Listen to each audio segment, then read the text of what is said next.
very exciting day for us to kick this off. It is a very transversal topic. Emergency response is not only at the core of everything we do.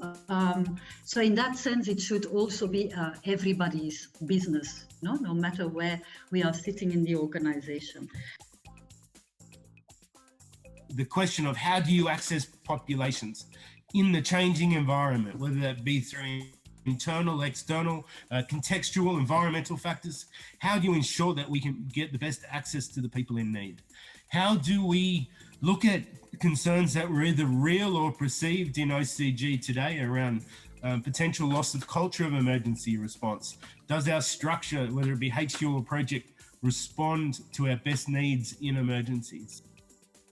It's a co-construction that needs to be done together in order that everybody understands what are the constraints, what are the difficulties, what are the challenges, what are as well the opportunity, and how do we organize ourselves to make sure that we are fit for purpose in the new decade to come. The first phase, learning as much as you can.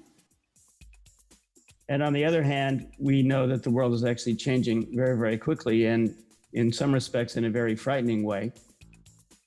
Est-ce qu'il ne faut pas créer des hubs, mettre en place un organigramme rouge par mission, renforcer bien sûr la collaboration entre les missions, les cellules et le pôle d'urgence, changer le regard de chaque niveau par rapport à l'autre, donner aux missions de l'espace pour innovation, pour penser out of the box, d'avoir le droit de se tromper et de pouvoir passer au-dessus de la procédure, les missions, si la situation le demande. Have a system whereby local resources are going to be identified, correct training given, and then we will have a strong team. This will ensure that we respond in speed. We will have access, because acceptancy when it comes to local intervention will not be a major challenge, and therefore we are going to solve the problem of coming in late and also expertise on ground. D'avoir des bons managers, faire en sorte que le retour sur expérience soit vraiment un point d'apprentissage, un point de progression et non pas de sanction. Comment utiliser, comment mettre en situation et simuler pour renforcer par le travail d'équipe et aussi renforcer nos compétences techniques et comment systématiser un accompagnement psychologique. Data supremacy and the current advances in the Internet of Things, the usefulness of blockchain, the usefulness of drones when it comes to supply and medical humanitarian emergencies. Where would we want to be? Do we take this digital transformation revolution as a threat because we missed our opportunity, or as an opportunity really to get some kind of value-based transaction and make it work for us? Heavy bureaucracy versus agility, the new actors and the new role of the government. Donc de chasser ce terme d'international ou de national, est-ce qu'on est toujours bien adapté si on a de multiples petites crises?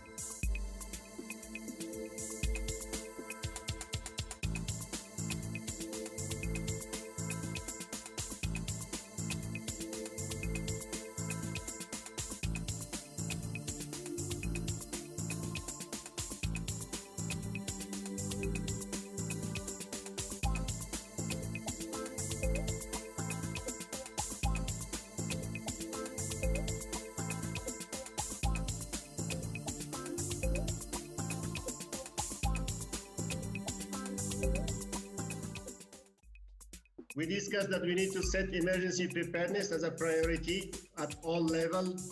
Everyone in the mission project to be included in the building process.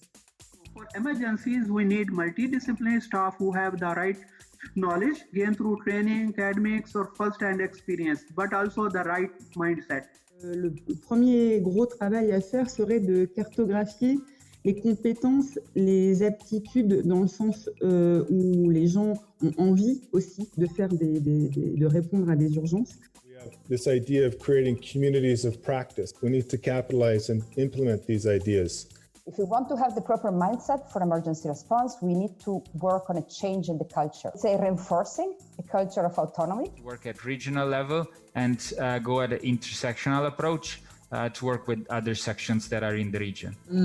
Envelope of approximately $50,000 that can be used without prior agreement to avoid replicating teams who are going to be on standby.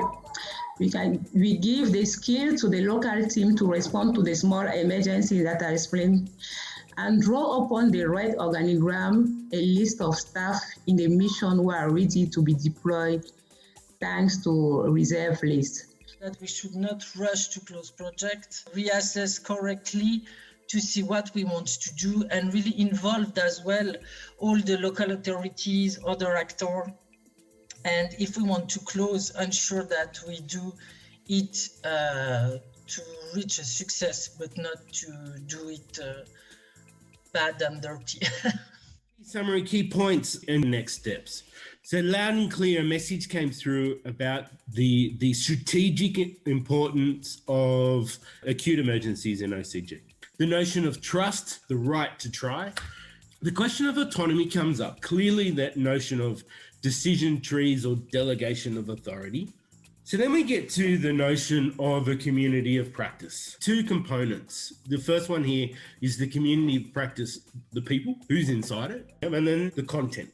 A clear HIS or medical data set, financial data set that is adapted to acute emergencies.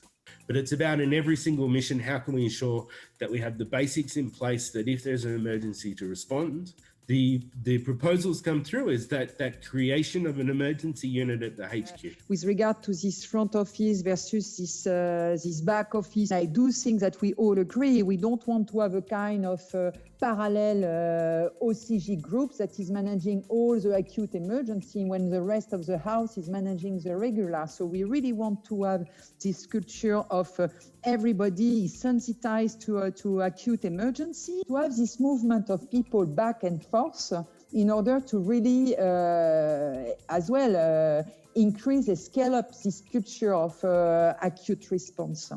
And on the back office, based on all the discussion that we had over the last 2 months, there is really, I would say, 3 critical pillars. The e-prep, it's a continuous process. All the back office work for me should look at the e-prep.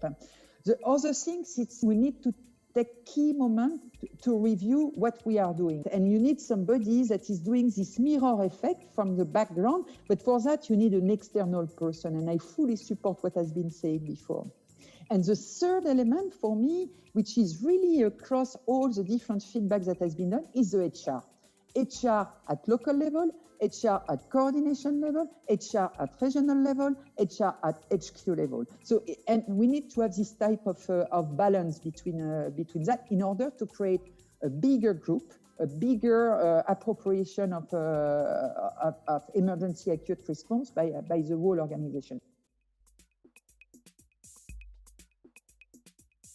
We have put in our strategic plan emergency response as a key pillar. And this exercise is going to help us ensure that we have a system that's fit for purpose, not only today, but into the future. And of a future with climate change, where we know we're going to have multiple concurrent disasters happening in different locations all at the same time. And having a more agile, more co-ownership model of emergency response, able to get explos off with teams that have the experience, the tools, the capability, and the authority within this house to be able to achieve that mission is absolutely fundamental. It is the core of Sans Frontières, the way MSF knows it, and it will be the core of our medical humanitarian mission going forward. So I thank you all for participating.